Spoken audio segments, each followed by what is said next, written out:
Welcome to part 2 of this 3-part series, honoring our ancestors, working with the Day of the Dead. And in this part 2, we're going to work on building our altar. In part 1, I explained a little bit of the history and the elements that we're going to be using on the altar. And then in part 3, I will be explaining different adaptations that you can use with children, with youth, in parishes, and different ways that you can use this altar in different settings. So let's get started in building our altar. So as you can see, I already started with some of the important elements. This altar that I've decided to do has 3 levels, one here, one along the sides, and then one here in the front. Traditionally, if you build an altar with 2 levels, it usually represents heaven and earth. A 3 level represents heaven, earth, and purgatory. Many of the most traditional ones have 7 levels for the 7 steps going towards heaven. So it just really depends on your own tradition and what is easier for you to build or what you prefer. And I usually go with the 3 level a little bit simply.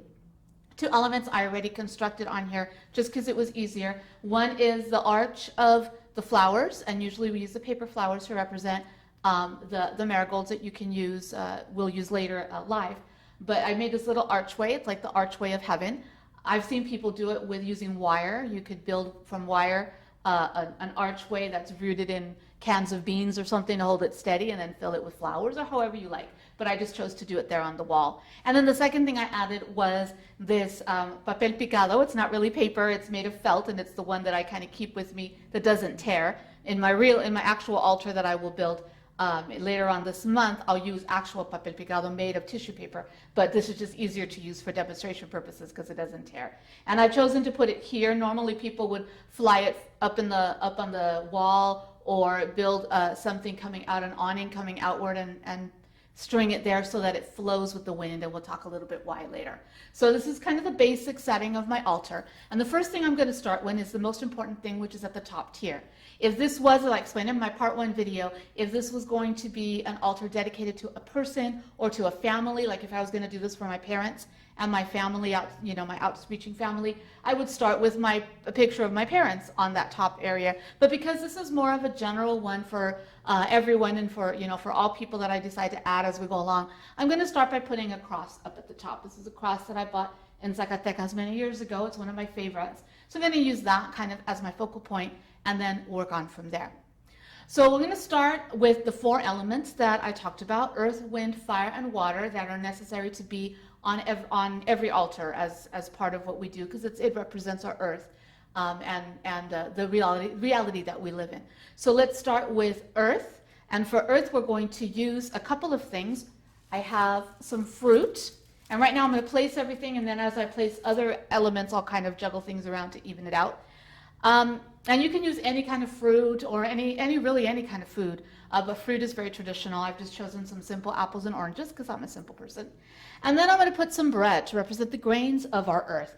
Normally I would use a pan de muerto, which is the bread that's traditionally made at the end of October, beginning of November, for Dia de los Muertos. It's a round bread that has decoration on top that kind of symbolize a skull, has a little ball on top, and then usually has powdered sugar on top of it. And normally that is what I would use, but since I'm recording this in the beginning of October, they're not out yet. So once they are out, any panaderia that you go to will have them available, and you can use a pan de muerto.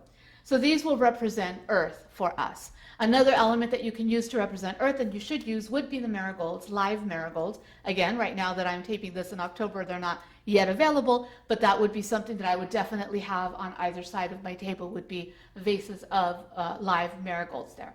So there's our earth. For wind, we usually have the papel picado, because when it's actual paper and the wind blows, it moves.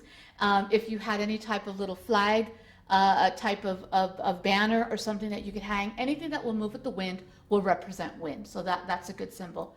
Earth, wind, fire, of course, is the easy one. And that comes in the form of candles. And it can be a candle like this that now you can buy just about anywhere with a Dia de los Muertos symbol on it. Or sometimes I'll just use plain white candles. Or sometimes I'll take plain white candles and I'll decorate them myself and do it that way. So you can choose to do either one. These are just some that I already had on hand. So we have earth, wind, fire, and all we're missing is water, and that's probably the easiest of all of them. I just take a bowl of water. You can also use a glass of water, a pitcher of water, whichever you like. Mine, I just have some little glass beads on the bottom to make it a little pretty, and there are my elements. Now, as I said, I'm going to be playing around with them as I go along, as I construct, because sometimes they just don't want to stand straight. There we go. As I continue to add different elements. So once we have kind of the basic elements, now we can start adding the fun stuff and adding the things that are going to make it a little bit more personal. So first of all, traditionally, everybody wants to add pictures, and that's something that we really like to have. So I'm going to add a few pictures. This is a picture of my parents and my aunt and uncle. There we go, who are now all four of them are now deceased and dancing together in heaven. I have a picture of my Nina and my aunt, who is a Carmelite nun, Sister Josefa. I'm going to put them here. And, oops, there we go. And this is a picture of Amanda, a young girl that I taught. She died as a 7th grader and always in my heart. Who else do I have? Oh, I have this lovely one I just found of my mom kissing my grandmother kissing my mom on her wedding day. And there we go. I'm going to put that one up on top because that's a special one. So adding pictures is always an important element. These are the people that we want to remember with this table. Now, sometimes you might have a smaller table like I do at home, and I don't have room for a lot of pictures. So we also can use trinkets or symbols of things. One of the good symbols that a lot of people like to use, especially if it's an altar built for a certain person or certain family, could be actual food, their favorite foods of the people that it's being offered to. And that is mainly used not because we believe they're going to come and eat the food or anything like that, but it's the aroma, because the aroma will reach up into heaven and let them know that we are thinking of them with this special food. So sometimes if you're hosting people over on All Souls Day or on somewhere during that week to celebrate Dia de los Muertos, you might want to have a little bit of their favorite food there and then share it with the family. So that is an important symbol that you can also enjoy. But other little symbols will also work. In part 1, I talked about my Auntie Mary and how she loved San Francisco. And so on my table at home, I always have this little streetcar on my table to represent her, because she didn't like to take pictures, so there's not a lot of pictures in existence of her. I also have, this is a little praying hands. It's gotten so old. Praying hands with a ribbon that was given at Amanda's funeral. So I usually have Amanda's picture on one altar. I usually have an altar at home and at work. So on one altar, and then this little trinket here on another. Things that they give you at the funerals. So this is a little pin that they gave us at Kim O'Connor's funeral. Kim, who was a member of our diocesan team and a wonderful music minister that we love dearly, who passed during last year. So this was a little pin that they gave at her funeral. So I'm going to actually later on get a pin and pin it here so that it's on here and it doesn't look so plain there. And then I also have this button of my parents on their wedding day. And so I'm going to go ahead and stick that on here. So if you have buttons and pins and just little items like that, they can really be stuck on pretty much anywhere that you want on the altar. You don't have to worry about, where does it specifically go? How does it place? You can play around with it. Sometimes I'll create my altar and then later on bring other pictures and move things around. So that's not a problem. And then, of course, I always have the little cards that they give you at funerals. I usually have several of them, and I like to lie them around the front so that I have people that I might not have their pictures. You can do that. So any of these symbols are good to use for your altar. You can use symbols, foods, pictures, the prayer cards, anything that helps you to remember them would be ideal. 2 final symbols I'm going to put up to represent my parents. This is my father's Eucharistic minister medallion. He was very proud of being a Eucharistic minister.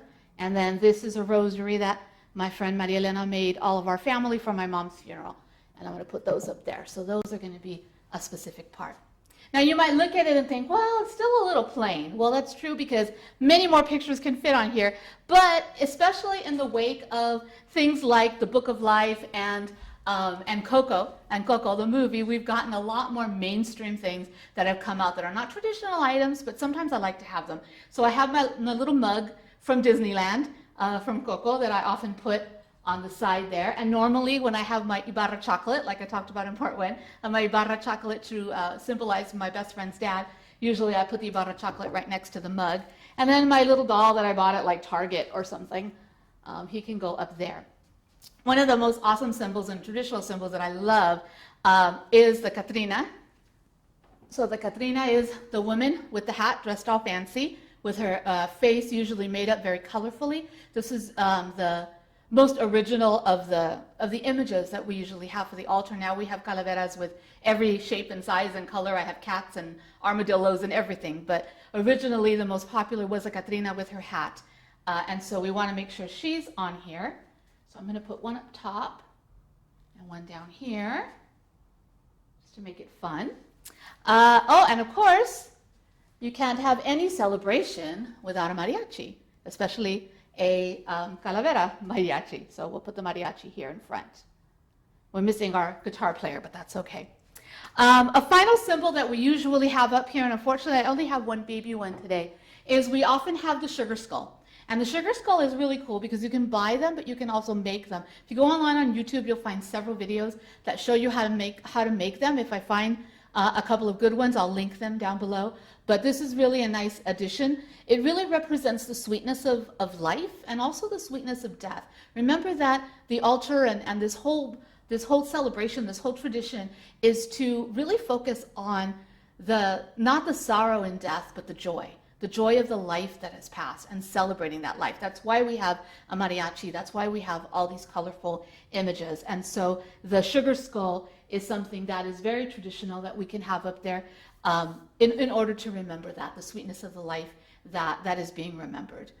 It's also great to do with children because you can make them and then you can eat them. If you make the actual sugar skull, you can give them out as a treat at the end of the day, and people can celebrate. So that's pretty much my altar. Lots of little things that can get added along the way. And of course, my one at home, I have a lot more pictures and things on it. So, this is a little bit plain, but this gives you kind of the idea of the elements that you can have on your altar. It's very easy to build an altar because there isn't a set thing that you have to do or how it has to look. It's whatever you have available, whatever brings those memories to you and that you can put on the table to enjoy. So have a great time coming up with your own altar. If you do some altars and for your home or with your classes or wherever you're going to build them, please make sure to send me some pictures. I'll link my email down below. I'd love to see the pictures of the altars that you create. And don't forget to look for part 3 of this video where we'll talk about catechetical ways to use building an altar with your classrooms.